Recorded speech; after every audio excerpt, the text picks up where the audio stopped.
গরম হচ্ছে না। দেখি আমি তো চুলাই অন করে। তো এখন সবাই চুপ করে যাও, সবাই এখন ভয়ে চুপসে যাও, সব ঢোকা। তাড়াহুড়ো করে কি লাভ, আগে একটু কফি খেয়ে নিই। আসসালামু আলাইকুম সবাইকে, সুপ্রভাত জানিয়ে শুরু করছি আমাদের আজকের অনুষ্ঠান হাসি হাট। তো সকাল 10 ঘটিকা থেকে শুরু হয়ে গেছে এই অনুষ্ঠান। এই অনুষ্ঠানটা হতে পারে একটা টক শো টাইপের। এটা আয়োজন করার কারণ হচ্ছে আমরা তো সারাদিনই পড়ালেখা করে মানে ডিপ্রেসড হয়ে গেছি। আমাদের এত মন মরা লাগছিল, কয়েকদিন ধরে ভালো লাগছিল না। তো এই অনুষ্ঠানটার মাধ্যমে যদি আমাদের মন ফুরফুরে হয়ে যায় তাহলে খারাপ কি। তো আপনাদের সামনে আমি উপস্থিত আছি আজের উপস্থাপক বিভোর দেবনাথ অঙ্কিতা। তো পাশের সবারও পরিচিতি জেনে নেওয়া যায়, শুরু করো। আমি রান্নাঘরের রানী সুধা। আমি দুলাভাইয়ের শালীর ফারহানা। আমি অদ্ভুত নায়িকা হাই হুতাশ ঈশানা। আর আমি জেনারেল নলেজে ভরপুর পাশের বাড়ির আন্টি। আর আমি মোবাইল সংগ্রামী যোদ্ধা জারা। আমি হলাম স্কুল লাইফের গোপন রহস্যের ভান্ডার পুনঃ, সাবধান কিন্তু। আমি হলাম পরীক্ষার সবচেয়ে ছোট প্রস্তুতি। তো আজকের এই টক শোতে শুরুতেই যে আসতে চলেছে তিনি হচ্ছে রান্নাঘরের রানী। যেদিন তিনি প্রথম রান্নাঘরে গিয়েছিলেন সেদিন আর কেউ ঘুমাতেও পারেনি। তাহলে আমরা তার কাছ থেকে শুনে নিতে পারি সেদিনের বিশ্বযুদ্ধের কাহিনীটা। তো শুরু করো, আমিও শুনতে চাই। আপনারা কি জীবনে কখনো প্রথমবার রান্না করেছেন? আমি করেছি। আর সেদিনই বুঝে গিয়েছি রান্না মানে আর্ট না, রান্না মানে অ্যাডভেঞ্চার।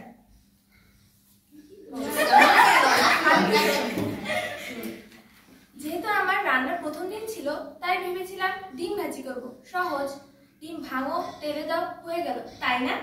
না ভাই, রান্নার ভিতরে যে এত বিপদ লুকিয়ে থাকে সেটা আগে জানতাম না। তো আমি একটা ডিম নিয়ে ফাটাতে গেলাম, ওমা ডিমটা গিয়ে পড়লো মেঝেতে। যেন সে আমার দিকে তাকিয়ে অসহায় দৃষ্টিতে বলছে, আমি জীবনে অনেক কিছু দেখেছি, অ্যাটলিস্ট তোর হাতের রান্না দেখতে চাই না। কি আর করার, আরেকটা ডিম নিয়ে ভাজতে গেলাম, তেল দিলাম, চুলায়ও দিলাম, কিন্তু বিপত্তি বাজলো তখন যখন অনেকক্ষণ পরেও তেল গরম হচ্ছে না। দেখি আমি তো চুলাই অন করে।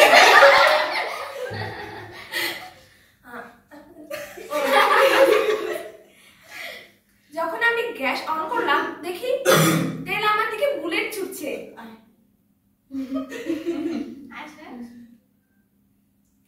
তাও কোনোভাবে ডিমটা ভাজি করলাম। ডিম ভাজিটা দেখে মনে হচ্ছে যে এটা কোনো ডিম ভাজি না, এটা কোনো স্মোকি ডিম মিসাইল, যেটা কিছুক্ষণের মধ্যেই ব্লাস্ট হবে। আমার মা আমার হাতে প্রথম রান্না খেয়ে বলেছিল, তুই কি এটা ডিম ভাজি করেছিস নাকি ডিমের উপর অত্যাচার নির্যাতন করেছিস? না, কিন্তু একটা জিনিস শিখলাম, ডিম ভাজি করো, শিখতে পারবে, কিন্তু তার আগে ফায়ার সার্ভিসের সাথে যোগাযোগ করো।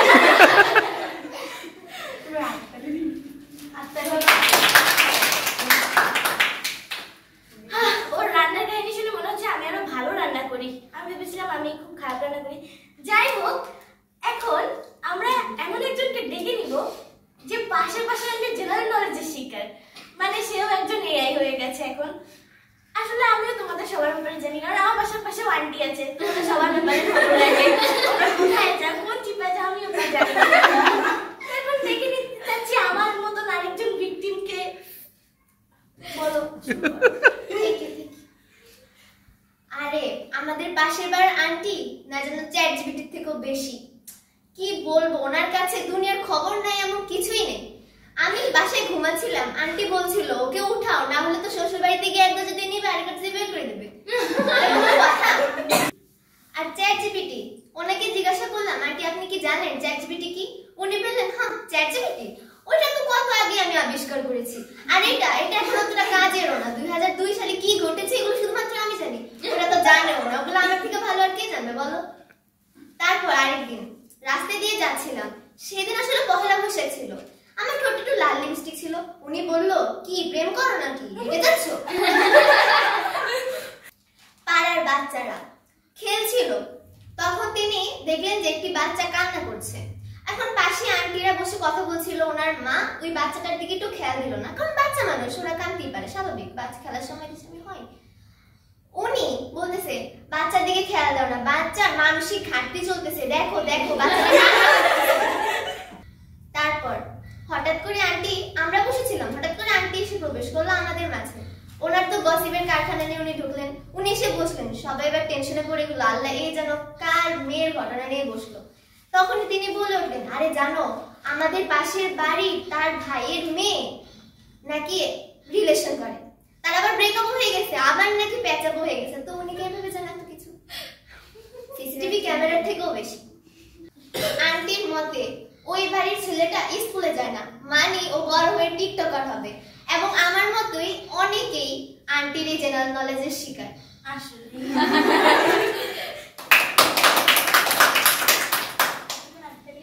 হ্যাঁ, তো ফারিহার কথা শুনে তো আমার কাছে অনেক রিলেটেবল লাগছে, পুরাই আর্টস ফারিহা। তো এখন সবাই চুপ করে যাও, সবাই এখন ভয়ে চুপসে যাও। এখন এমন একজন আসতে চলেছে যে পুরো তার গলা দিয়ে দুনিয়া কাঁপিয়ে দিবে, সবাইকে চুপ করে দেবে, সবাই সিক্রেট ফাঁস করে। তো আসতে চলেছে সে ভয়ঙ্কর স্কুলের গোপন রহস্যের ভান্ডার পুনম। আমি আজকে বলতে চাচ্ছি স্কুলের সব গোপন রহস্যগুলো, যেগুলো সবাই ভাবে যে না কেউই তো জানে না, আমি জানি, কিন্তু সব তো আমার কাছে আছে। আজকে আমি সকল সিক্রেট ফাঁস করে দেব। Get ready guys. পরীক্ষার আগে বান্ধবী বলে আজ একটু পড়িনি, কি যে লিখবো এই দেখাস তো আমাকে দেখাস। কিন্তু পরীক্ষার হলে যখন আমি ব্যাক বেঞ্চ থেকে সামনে তাকিয়ে দেখি, আরে ও তো গুগলের মতো লিখছে। ব্যাক বেঞ্চ থেকে মনে মনে ভাবি ধোকা, সব ধোকা। ছেলেরা ভুলেও তো বিশ্বাস করে না।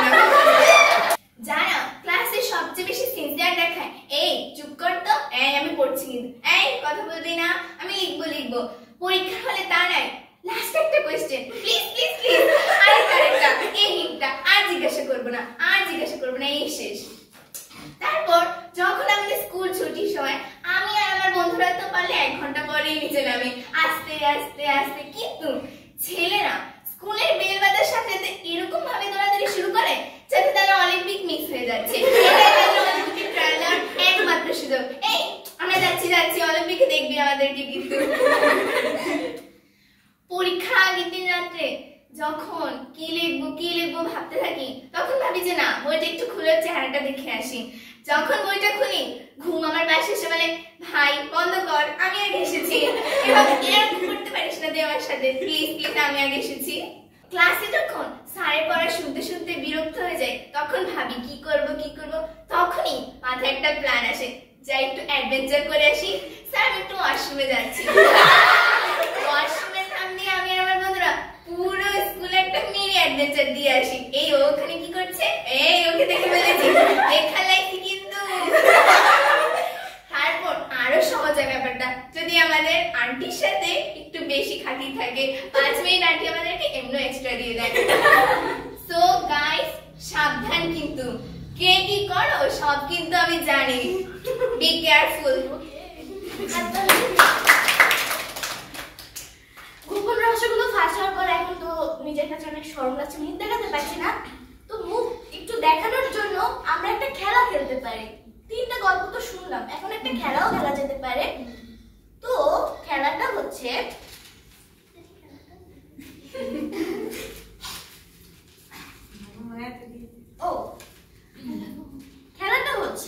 আমি একটা কথা বলবো, সেটার বিপরীত তোমাদেরকে বলতে হবে। সময় জাস্ট ভাবার জন্য 5 second, not 10 second, not 6 second. আমি গুনবো, তোমাদের তার মধ্যেই বলতে হবে।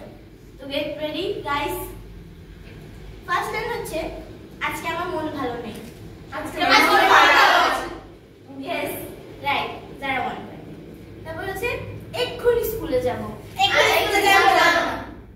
পরে স্কুলে যাব। ইয়েস। মানে বিপরীতটা দেব। চা ঠান্ডা হয়ে গেলে খেতে ভালো লাগে না।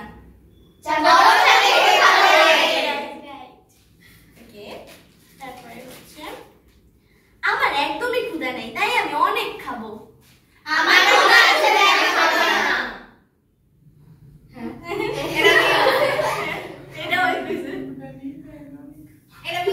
খাবো, আমার একদমই ক্ষুধা নেই, তাই আমি কম খাবো। কমা দেওয়া হয়েছে। আচ্ছা যাই হোক, যারা চুল লম্বা রাখতে চায় না, সবাই আমাকে অপছন্দ করে, তাই আমি সবার সাথেই বন্ধুত্ব করি। রাইট। রাইহান। উপস্থাপকা আসলেই অনেক ভালো। উপস্থাপকা এতই ভালো। কিচ্ছু হয়নি। কি হয়ে গেল? এক সম্পর্ক বলতে গেল একটি পলকে। এক্সকিউজ মি নায়িকা আপু। ও হ্যাঁ, ছোটবেলায় কেউ ডাক্তার হতে চায়, কেউ শিক্ষক হতে চায়, আবার অনেকে মহাবিশ্বেও যেতে চায়। আর আমি হতে চাইতাম নায়িকা। না এমন নায়িকা না যে আয়নার সামনে দাঁড়িয়ে বলবো, ও প্রিয় তুমি আমায় ছেড়ে যেও না, আমি তোমায় অনেক ভালোবাসি। তাহলে তো আমি নিজেই নায়ক হয়ে যেতাম। আমার নায়িকা হওয়ার স্বপ্নটা একটু ভিন্ন ছিল, যেখানে নায়িকা অ্যাকশনের দৃশ্যে না দৌড়িয়ে বলবে, তাড়াহুড়ো করে কি লাভ, আগে একটু কফি খেয়ে নিই। আবার যে কান্না করার দৃশ্যে বলবে, আমি এত সুন্দর মেকআপ নষ্ট করতে রাজি নই। নায়িকা মানেই সবাই ভাবে সুন্দর, ভদ্র, মার্জিত। আর আমি শুটিং সেটে যেয়ে বলতাম, এই ডায়লগটা একটু চেঞ্জ করা যায় না, আমি তোমায় ভালোবাসি না বলে ভাইয়া ওয়াইফাইটা একটু দেওয়া যায়। এখন ভাবছেন এই কৌতুকের মাঝে রোম্যান্স কোথায়? আছে ভাই আছে, নায়িকা হলে প্রেম তো থাকবেই। যখন নায়ক আমার কাছে এসে হাতটি ধরে বলবে, তোমার চোখে আমি আমার ভবিষ্যৎ দেখতে পাই, তখন আমি বলবো, আরে ভাই চোখে লেন্স, ভালো করে দেখেন। আর প্রেমের দৃশ্যে বৃষ্টি হচ্ছে, নায়িকা দাঁড়িয়ে আছে, নায়ক ছুটে আসছে, তখন আমি মনে মনে ভাবছি, এই জামাটা শুকাতে তো 3 দিন লাগবে। এখন জিজ্ঞেস করতে পারেন নায়িকা হিসেবে আমার সবচেয়ে বড় চ্যালেঞ্জ কি? সেটা হলো রোমান্টিক লাইনগুলি বলা। তাই আমি একটা লাইনই শিখে রেখেছি, তোমার জন্য আমি 1000টা ফেসবুকে স্ট্যাটাস দিতে পারি। তখন আমার বন্ধুরা বলতো, এই যে অস্কার রেডি। নায়িকা হওয়ার স্বপ্নটা ছিল অদ্ভুত কিন্তু অনেক মজার, কারণ আমি কখনো সত্যিকারের নায়িকা হতে পারিনি, কিন্তু আমার এই জীবনে আমিই নায়িকা। আমার জীবনে অনেক ভয়ঙ্কর দিন গেছে। এর মধ্যে একটা মুহূর্ত হচ্ছে যখন 5 মিনিটের জন্য ওয়াইফাইটা চলে যায়। 2 মিনিট যখন ওয়াইফাইটা থাকে না, তখনই উদাসীন হয়ে টিভির সামনে গিয়ে বসে অনুরাগের ছোঁয়া দেখি।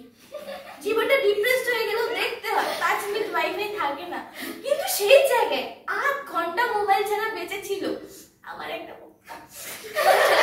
সেই মোবাইল সংগ্রামী যোদ্ধা যারা আজকে বলবে তার সেই সংগ্রামের দিন। হ্যাঁ ঠিক আছে বলছি। আজকে আমি শেয়ার করতে চলেছি পৃথিবীর সবচাইতে ভয়ঙ্কর থ্রিলার হরর স্টোরি, আর সেটা হচ্ছে 8 ঘন্টা মোবাইল ছাড়া বেঁচে থাকার সংগ্রাম। প্রথম 2 মিনিট তো মনে হচ্ছিল আমার মস্তিষ্ক থেকে কেউ তারই কেটে দিয়েছে, ওয়াইফাই তার। তারপর আমি ফ্যানটা ছাড়লাম, যদি নোটিফিকেশন পড়লো না। তারপর গেলাম ফ্রিজের কাছে, ফ্রিজ খুলে দেখি 1 পিস কেক। যখনই নিব তখন কেকটা বলছিল, ভাই বেঁচে গেছি, আজকে তুই আমার ছবি তুলতে আসিসনি। ঠাস করে কেকটাকে ফ্রিজে রেখে দরজাটা বন্ধ করলাম। দেয়ালে রিমোটে কান দিয়ে দেখি কারো স্ট্যাটাসের কোনো সাউন্ড শোনা যাচ্ছে না। তারপর বইটা নিয়ে বসলাম, বইটা খুলে দেখি কোনো রিলসও নড়ছে না, লাইক কমেন্ট কিচ্ছু নেই। আমি বললাম, এগুলা কে পড়ে ভাই? তারপর বইকে জিজ্ঞেস করলাম, এই তোকে ডার্ক মুডে কিভাবে আনবো রে? তারপর আয়নার সামনে গেলাম, আয়নার সামনে গিয়ে দেখি ও মায়েকে, কারণ একে ইনস্টাগ্রামে কখনো দেখিনি ভাই। এইভাবে যখন 30 মিনিট গেল, তখন আমি মোবাইলটা হাতে নিলাম, আর মোবাইলটা আমার দিকে ছুটে এসে বলল, তুই তো আমাকে ভুলেই গেছিলি। আর এখন আমার অভিজ্ঞতা শেয়ার করব। আমার অভিজ্ঞতা ছিল এমন যে কেউ পেঁয়াজ খাইয়ে দিয়ে বলছে হাসো, আর আমি বলছি ভাই কান্নাটাও তো এইচডিতে আসছে না।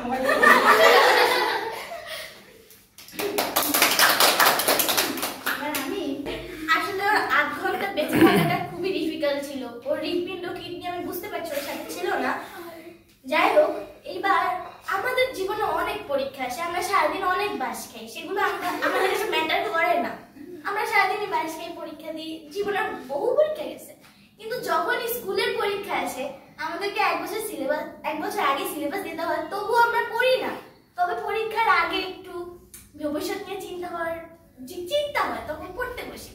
তো সেই সময় একটা প্রস্তুতি শোনাতে আসছে আমাদের রাজুস। শুরু কর।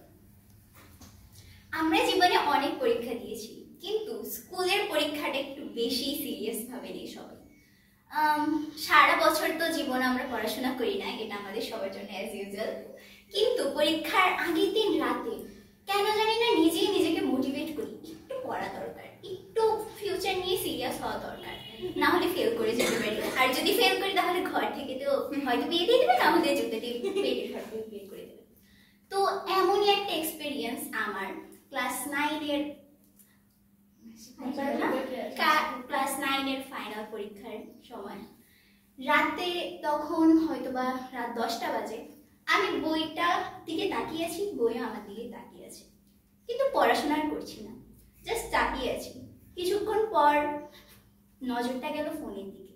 ফোন বলছে, ভাই তুই আমার সাথে এভাবে বিশ্বাসঘাতকতাটা করতে পারবি? তুই শুধুমাত্র এই একটা মিনিট আমার সাথে আয়, তাহলে কিন্তু আমি তোকে ফোন থেকে সব পড়িয়ে দিতে পারবো। তুই ওই বইয়ের সাথে ব্রেকআপ করে নে, তুই আমার কাছে চলে আয়, আমি তোর জন্য অপেক্ষা করছি। আমার ফোনের জন্য খুবই কষ্ট লাগলো যে আমি কিভাবে ওর সাথে এটা করতে পারলাম। পড়াশোনা তো অনেক দেখা যাবে, একটু ফোন। কতক্ষণ রিলস স্ক্রল করতে করতে দেখলাম রাতের 1টা বেজে গেছে। তো আমি বইটার কাছে গেলাম, বইটা খুললাম। বইটা খুলে কতক্ষণ তাকিয়ে রইলাম বইয়ের দিকে, কিন্তু পড়ার হচ্ছে না। দেখছি কেমন ঘুম ঘুম পাচ্ছে, ওইদিকে চোখের দিকে তাকালাম, চোখেও বলছে আয় 1 মিনিট ঘুমিয়ে নি, কোনো মহাভারত অশুদ্ধ হয়ে যাবে না তুই যদি 1 মিনিট ঘুমিয়ে নিস। গেলাম, একটু শুলাম। তারপর দেখি মা ডাকাডাকি করছে, এই ওঠ ওঠ, কি রে পরীক্ষা দিতে যাবি না? আমি হঠাৎ করে উঠে দেখলাম। বললাম কি বলছো তুমি, রাতে কেন আমি পরীক্ষা দিতে যাব? বলছে রাত?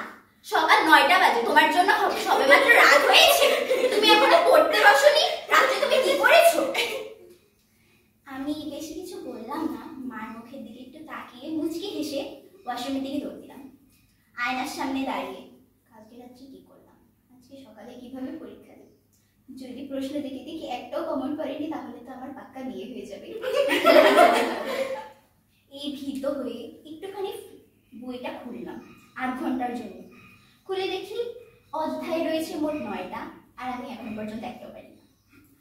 তো বেশি কিছু না, জাস্ট প্রথম অধ্যায়টা ধরলাম, বললাম এটা সহজ, এটা পারবো, সমস্যা নেই, স্কিপ করে যাই। সেকেন্ড অধ্যায়, এটা কঠিন, এটা আসবে না, ধুর কিছু হবে না, একটা স্কিপ করলে কি কোনো কিছু হয়ে যায়। তাই থার্ড অধ্যায় গেলাম, দেখলাম যে এটা অতটা ইম্পর্টেন্ট না, যাক বাদ দিই। ফোর্থ অধ্যায়, এটা কি পড়তে হবে? আচ্ছা এটা তো আমি বানিয়ে লিখে দিতে পারবো, সমস্যা নেই, স্যার এতটা চেক করবে না। তো ফিফথ অধ্যায়, সময় হয়ে গেছে, চলে যেতে হবে এবার, বাই বাই টাটা। পরীক্ষার হলে প্রশ্ন, তুই পড়ে এসেছিস তো? আরে ভাই পড়া লাগে, দেখিস না আমার এমনিতেই কত স্কিল আছে বানিয়ে রাখার, কোনো সমস্যা নেই, বানিয়ে লিখে দিতে পারবো। স্যার প্রিপারেশন কেমন তোমার? স্যার বিন্দাস প্রিপারেশন, কোনো সমস্যা নেই, ফাঁক দিয়ে পরীক্ষা দেবো। পরীক্ষার হলে একটু ভয় ভয় লাগছিল। স্যার প্রশ্নটা দিয়ে গেল, প্রশ্নের দিকে তাকিয়ে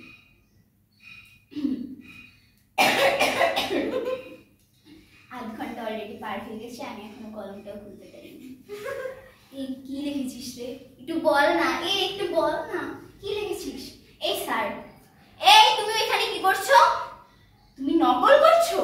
দাঁড়াও, স্ট্যান্ড আপ, দেখি তোমার পেপারটা দাও। আমার পেপার হাতে নিয়ে স্যার, থাক সমস্যা নেই, তুমি এমনি তো পাস করতে পারবে, নিয়ে নাও পেপার, তুলে নিলাম, ধরো। তো গাইস, আমার মতো যদি তোমাদের অবস্থা হয়ে থাকে তাহলে আমি তোমাদের জন্য খুবই দুঃখিত, কারণ এইভাবে আমারও এমন অবস্থা অনেকবার হয়েছে। জানি না কেন, তাও আমার শিক্ষা হয় না, তাও পড়তে বসি না, কারণ আমি জানি আমি ফিউচারে একজন বড় কন্টেন্ট ক্রিয়েটর হব, এসব পড়ালেখা নিয়ে কিছু হবে না। আচ্ছা রাজশ্রীকে আমি একটা সাজেশন দিতে চাই, এবারে পরীক্ষা একটু ফেল করিস, তাহলে একটা বিয়ে খেতে পারবো, আমি তো অনেকদিন বিয়ে খাওয়া হয় না। যাই হোক